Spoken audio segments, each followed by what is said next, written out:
امام پاک نے امام حاجر میں پہنچ کر اپنے ایک رفیق قیس بن مسیر کو خط دیکھ کر کوفہ روانہ فرمایا۔ خط کا مضمون یہ تھا: 2 صلات کے بعد معلوم ہوا کہ مسلم بن عقیل کے خط ملتے ہی تم لوگوں کی درستگی اور واقعات کا بیان میرے سامنے آیا ہے، اور تم لوگوں سے پتہ چلا ہے کہ میری مدد کے طلبگار ہو اور خدا تم پر رحم کرے اور تم لوگوں کو اس بات پر اجر عظیم عطا فرمائے۔ میں مکہ مکرمہ سے روانہ ہو چکا ہوں، میرا یہ خط پہنچے، جب یہ میرا خط پہنچے تو اپنا انتظام کر لینا اور لوگوں کی اس بات پہ اجر عظیم عطا فرمائے۔ تم لوگ جلدی درست کر لینا، اس لیے میں چند ہی دنوں میں انشاءاللہ تمہارے پاس پہنچ جاؤں گا۔ حضرت قیس جب امام کا خط لے کر قاسیہ پہنچے تو حسین بن نمیر، جو ابن زیاد کے حکم سے فوج کے ساتھ پہلے سے ناکہ بندی کیے ہوئے تھا، اس نے قیس کو گرفتار کر کے ابن زیاد کے پاس کوفہ بھیج دیا۔ ابن زیاد نے کہا: اگر تم اپنی جان بچانا چاہتے ہو تو گورنر ہاؤس کی چھت پر چڑھ کر حسین بن علی کے خلاف تقریر کرو اور ان کو برا بھلا کہو۔ حضرت قیس چھت پر چڑھ گئے اور حمد و ثنا کے بعد فرمایا کہ اے لوگو، رسول کے پیارے نواسے حضرت حسین بن علی اس وقت خلق خدا میں سب سے بہترین شخص ہیں، انہیں کا بھیجا ہوا تم لوگوں کے پاس آیا ہوں۔ تمہارا فرض ہے کہ ان کی مدد کے لیے قدم بڑھاؤ اور ان کی آواز پر لبیک کہو۔ پھر حضرت قیس نے ابن زیاد کو اور اس کے باپ کو برا بھلا کہا۔ ابن زیاد آپ کی اس تقریر کو سن کر آب بگولا ہو گیا اور حکم دعا کیا کہ انہیں چھت کے اوپر سے زمین پر گرا دو، اس کے ٹکڑے ٹکڑے ہو جائیں۔ بے رحموں نے انہیں نیچے گرا دیا، جس سے ان کی ہڈیاں چکنا چور ہو گئیں اور وہ شہید ہو گئے۔ اس طرح حضرت امام کا یہ سچ محب آپ پر قربان ہو گیا۔ جب آپ اس منزل سے آگے بڑھے تو ایک کنویں پر آپ کی ملاقات عبداللہ بن متی سے ہوئی۔ انہوں نے عرض کیا: یا ابن رسول اللہ، میرے ماں باپ آپ پہ فدا ہوں، آپ ادھر کیسے تشریف لائے؟ حضرت امام نے اپنے آنے کی وجہ بیان فرمائی۔ انہوں نے کہا: میں خدا کی قسم دیتا ہوں کہ آپ حرمت اسلام، حرمت رسول اور حرمت عرب کو ضائع نہ کیجیے، آپ کو ہرگز نہ بھیجیں گے، وہاں آپ یقیناً شہید کر دیے جائیں گے۔ حضرت امام نے فرمایا: ہمیں وہی مصیبت پہنچ سکتی ہے جو خدا تعالیٰ نے ہمارے نصیب میں لکھ دی ہے۔ محرم کی پہلی تاریخ کو جب کہ آپ کنویں ذی ہشم کے دامن میں پہنچ کر خیمہ دان ہوئے، حر بن یزید تمیمی 1000 لشکر کے ساتھ آپ کو گرفتار کرنے کے لیے آ پہنچا۔ دوپہر کا وقت تھا، دشمن کے گھوڑے اور سارے آدمی بہت پیاسے تھے۔ آپ امام علی مقام حضرت امام حسین رضی اللہ عنہ نے سب کو پانی پلایا۔ غالباً اس ہمدردی کے سبب حر کی جرأت نہ تھی کہ وہ آپ سے کوئی بات کر سکے، یہاں تک کہ جب ظہر کی نماز کا وقت آ گیا اور اذان پڑی گئی تو آپ نے حمد و ثنا کے بعد حر اس کی فوج سے مخاطب ہوئے ارشاد فرمایا کہ اے لوگو، میں اللہ تعالیٰ کی بارگاہ میں اور تمہارے سامنے اپنی صفائی پیش کرتا ہوں کہ میں اس وقت تک تمہاری طرف نہیں آیا جب تک کہ تمہارے خطوط میرے پاس نہیں گئے کہ آپ ہماری طرف آئیے۔ ہمارا کوئی امام نہیں، شاید آپ کے سبب ہم لوگوں کو خدا اللہ تعالیٰ کی ہدایت جمع فرما دے۔ اب اگر تم لوگ اپنی بات پر قائم ہو تو میں آ گیا ہوں، تم مجھ سے عہد کر لو تاکہ مجھے اطمینان ہو جائے تو میں تمہارے شہر میں چلا جاؤں، اور اگر میرا آنا پسند نہیں کرتے تو میں وہاں چلا جاؤں گا جہاں سے آیا ہوں۔ آپ کی اس تقریر پر خاموشی رہی، جس نے کوئی جواب نہیں دیا۔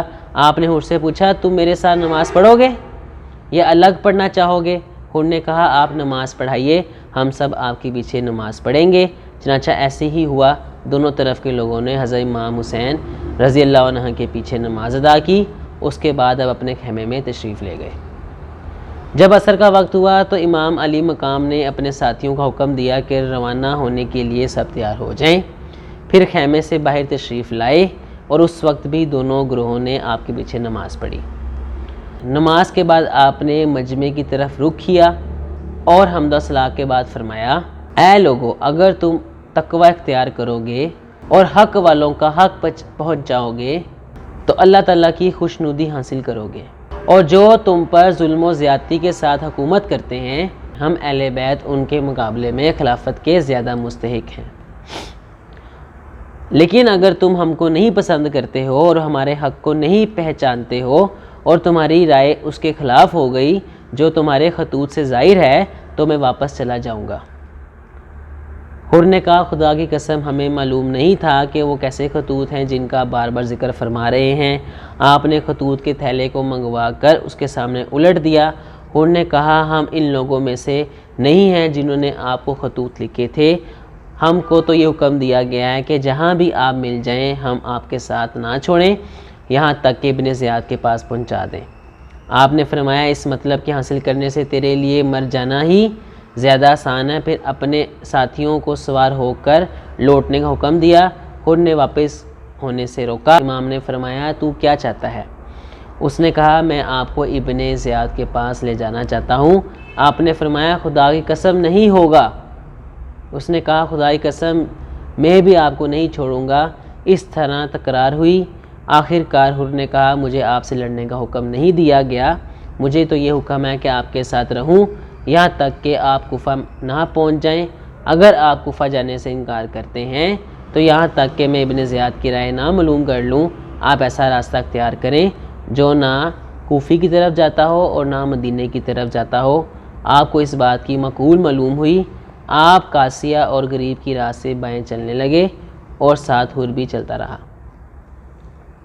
جب امام قافلہ قصر بنی مقاتل پہنچا تو اپنے وہیں مقام فرمایا۔ تھوڑی دیر دور حر بھی ٹھہرا۔ آدھی رات کے بعد آپ نے ساتھیوں سے فرمایا کہ پانی پی لو اور چلو۔ ابھی تھوڑی دیر چلتے تھے تو ذرا آنکھ لگ گئی، پھر چونک گئے اور 3 بار فرمایا ان للہ و انا الیہ راجعون والحمد للہ رب العالمین۔ یہ سن کر آپ کے صاحبزادے حضرت زین العابدین آپ کے نزدیک آئے اور عرض کیا ابا جان اس کلمات سے آپ کی زبان پر جاری ہوئے؟ فرمایا بھائی میری آنکھ لگ گئی تھی تو میں نے دیکھا کہ ایک سوار کہہ رہا ہے کہ یہ لوگ راستے پر چل رہے ہیں اور موت ان کی طرف بڑھ رہی ہے۔ میں سمجھتا ہوں کہ اس طرح ہم کو موت کی اطلاع دی گئی ہے۔ صاحبزادے نے کہا اللہ تعالیٰ آپ کو ہر بلا سے محفوظ رکھے، ہم حق پر نہیں ہیں۔ آپ نے فرمایا اس خدائے ذوالجلال کی قسم جس کی طرف سب کو لوٹ کر جانا ہے ہم حق پر ہیں۔ بہادر صاحبزادے نے کہا جب ہم حق پر ہیں تو ایسی موت کی ہمیں کوئی پرواہ نہیں۔ آپ نے فرمایا اللہ تعالیٰ تمہیں جزائے خیر دے جو کسی بیٹے کو اس کی باپ کی طرف سے مل سکتی ہے۔ جب آپ کا قافلہ نینوا میں پہنچا تو کوفہ کی طرف سے ایک سوار آتا دکھائی دیا۔ سب ٹھہر کر اس کا انتظار کرنے لگے۔ وہ آیا تو امام کی طرف متوجہ نہیں ہوا، حر کو سلام کیا اور اس کو ابن زیاد کا خط دیا جس میں لکھا تھا کہ حسین کو آگے بڑھنے سے روک دو اور انہیں تیل میدان میں کھڑے ہونے پر مجبور کرو جہاں کوئی پناہ کی جگہ نہ ہو اور نہ پانی ہو۔ میں نے قاصد کو حکم دے دیا ہے وہ تمہارے ساتھ رہے تاکہ تمہاری کارگزاری کی ہمیں اطلاع دے دی جائے اور تم سے الگ نہ ہو جب تک کہ ہمارے حکم پر عمل نہ کیا جائے۔ حر نے امام اور ان کے ساتھیوں کو خط کے مضمون سے مطلع کیا۔ حضرت امام نے فرمایا اچھا ہم کو ذرا آگے بڑھ کر سامنے والے گاؤں آخریہ میں ٹھہرنے دو۔ حر نے کہا ہمیں تو چٹیل میدان میں ٹھہرانے کا حکم دیا گیا ہے اور نگران ہمارے ساتھ ہے، ابن زیاد کو ہمارے طرز عمل کی اطلاع کر دے گا۔ حر کے اس جواب پر حضرت امام کے ساتھیوں میں جوش پیدا ہو گیا۔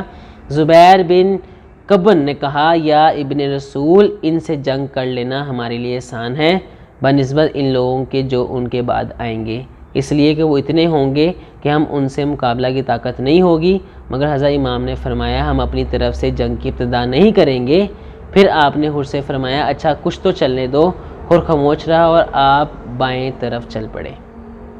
ابھی آپ تھوڑا سا چلے تھے، حر کے ساتھیوں نے آ کر آپ کو روک دیا اور کہا بس یہیں اتریے، فرات زیادہ دور نہیں ہے۔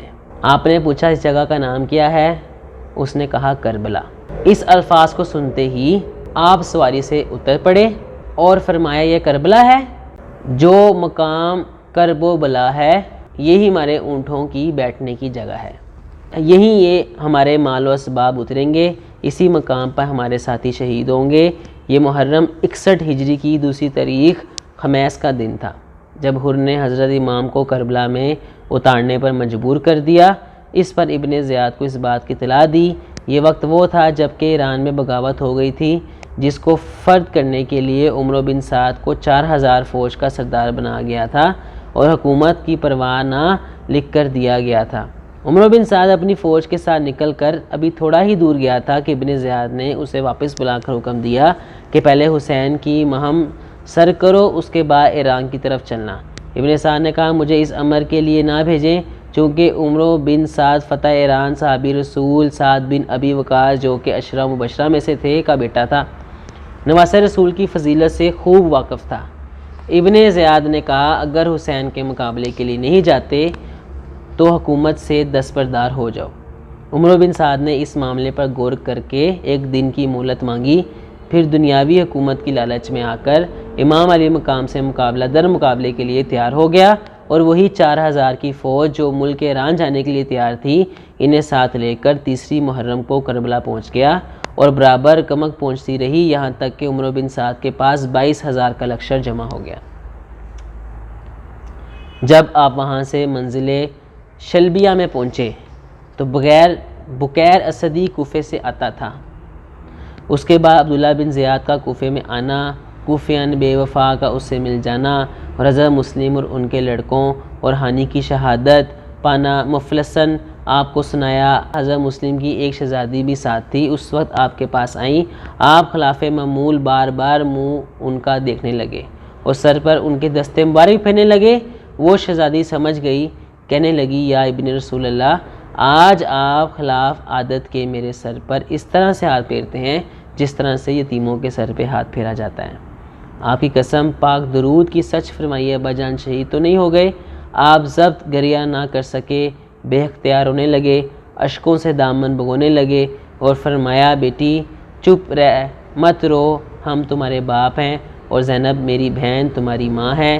وہ بے اختیار ہونے لگی اور اس کے بعد لوگوں نے حضرت امام علی مقام کو قسمیں دیں کہ اللہ آپ اپنے اور اہل بیت پر رحم فرمائیں، یہیں سے پلٹ چلیں، کوفہ نہ جائیں۔